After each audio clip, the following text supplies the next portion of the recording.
Welcome to the Deep Dive. Hello.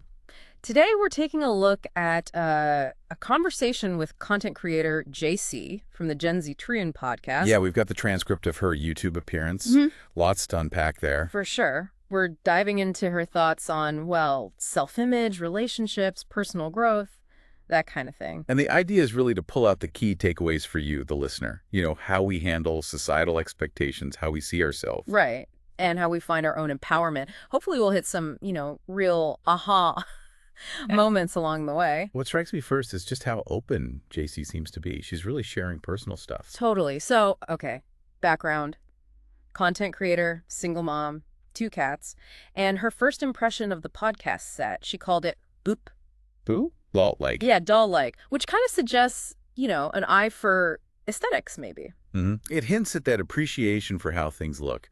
And we'll definitely circle back to that when we talk about her self-image. Okay, so they started with a game. JC picked a meme card. Ah, yes, the money one. 托一点，电的费, which translates to, I love money.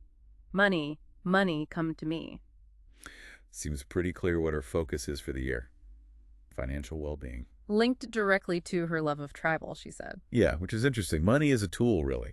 A tool for experiences, for growth through travel. And speaking of travel, this part was, surprising. She identifies as an introvert. Right. But went on 12 trips last year. 12. That's a lot. Apparently friends often talked her into it. But the key thing is she actually found she enjoyed them. Which just goes to show, doesn't it? How we label ourselves versus our actual behavior. Exact. Those labels aren't always fixed walls. Sometimes pushing past them, even if you're persuaded, leads to discovering something new about yourself. Yeah, challenging those self-concepts. It's like this introvert-extrovert thing she talks about. She feels introverted, but says her non-Mon Sagittarius energy makes her seem more outgoing. Ah, the Sagittarius connection. Love for adventure, optimism. Fits the outgoing vibe. Right, so she enjoys her alone time, but she can switch it on, be social, especially on TikTok. She thinks TikTok is a good space for introverts. Yeah, she reckons a lot of introverts thrive there. Well, the online space does offer that level of control, doesn't it? You engage on your own terms. Less pressure than face-to-face sometimes. Makes sense. Now, shifting gears a bit. Relationships. Romantically, she's prioritizing work and friendships right now. Okay. She might end having an anxious attachment style.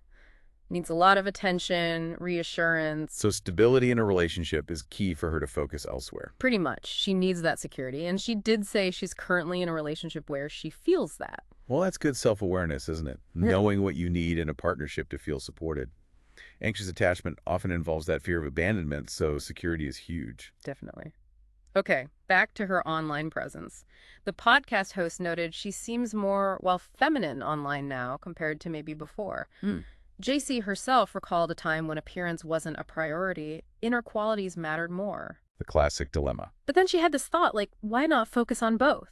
Inner and outer growth. And she stressed it wasn't just about finding a partner. No, it was personal development. It feels like a move away from that idea that inner and outer beauty are, separate tracks. Or even opposing forces. Realizing you can cultivate both is pretty significant. And it wasn't just a mental shift. She linked focusing more on her appearance to actually having the money to buy makeup. Ah, the practical side. Resources matter. Yeah, something she didn't have when she was younger. And she made this interesting point, too, that people didn't really notice her efforts at self-care until her skills, like with makeup, actually got better. That rings true. Effort isn't always visible immediately, is it? It takes practice getting better before you see results or get that external validation. And speaking of validation, she shared this really touching story, being asked to model with her mother. Oh, wow. Yeah, she said it was huge for her, a really positive memory to hold on to, especially when self-doubt creeps in. That makes sense. She talked about not being seen as conventionally pretty growing up, so she focused on other things being like talented or skilled. And high funny. Exactly. Compensating, in a way. Cultivating other strengths. Yeah. That modeling gig sounds like it provided a powerful counter-narrative to those earlier feelings. Yeah. Then there was a quick mention she admires social media personality, Jeff, appreciates her humor, but also finds surprisingly insightful advice in her content, even if it seems lighthearted. A good reminder that insights can pop up anywhere, right? Yeah. People online often have more layers than we initially see. Okay, so then they played this hot takes game about JC. First one Let's hear it. is spending 5 hours a day on TikTok too little. Huh. And her reaction. Immediate disagreement. Way too much time, she thought. Okay, clear stance on that one. Next. Doesn't remember the first TikTok video, she confirmed. Doesn't remember the very first one, which honestly is fair enough. Yeah, who does? With the amount of content we all churn through. Those early posts just vanish into the digital ether. Totally. Then, used to hate dressing up, which they said they'd discuss later. Ooh, foreshadowing. Keep us hanging. Next is the more codependent one in love. Ah, connects back to the attachment style discussion. Yep. She said she feels more normal now, but definitely acknowledged those past tendencies. Growth, right. Yeah. Recognizing past patterns and working on them. It's a journey. Then, too detailed and perfectionistic. What did she say to that? Disagreed. Said she sees herself as more relaxed, more oh my, even YOLO. Interesting. How we see ourselves versus how others might see us. Always fascinating. And the last one for this round, a true fan of Tallinn. Tallinn the artist. Impressed.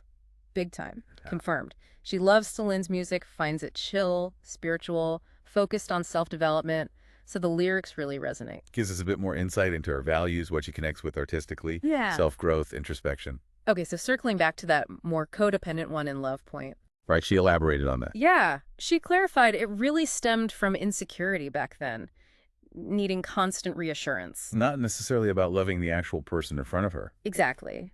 She admitted falling for an idealized version. She even mentioned reading Oso's book on love. Oh, interesting. The spiritual teacher. Yeah, and it helped her realize she was projecting her own expectations, her own needs onto partners, not really seeing or loving them. That's a huge realization, distinguishing between loving the real person and loving a fantasy built on your own needs. Critical for healthier relationships. And she recognized that this constant need for closeness often made her partners feel, Suffocated, overwhelmed. Yeah. Understandable, I guess, if someone's constantly needing reassurance fueled by their own insecurity. Self-help books can be useful tools there, but it takes real self-reflection to apply those ideas honestly. For sure. Okay, and now revisiting the other one. Used to hate dressing up. Ah, yes, the Tungate Lam Dio point. So she talked about this shift from believing inner beauty was everything you know, good wood is better than good paint. The Vietnamese saying, right? Prioritizing substance over style. To also recognizing, maybe even embracing, the pretty privilege that came when she did start focusing more on her appearance.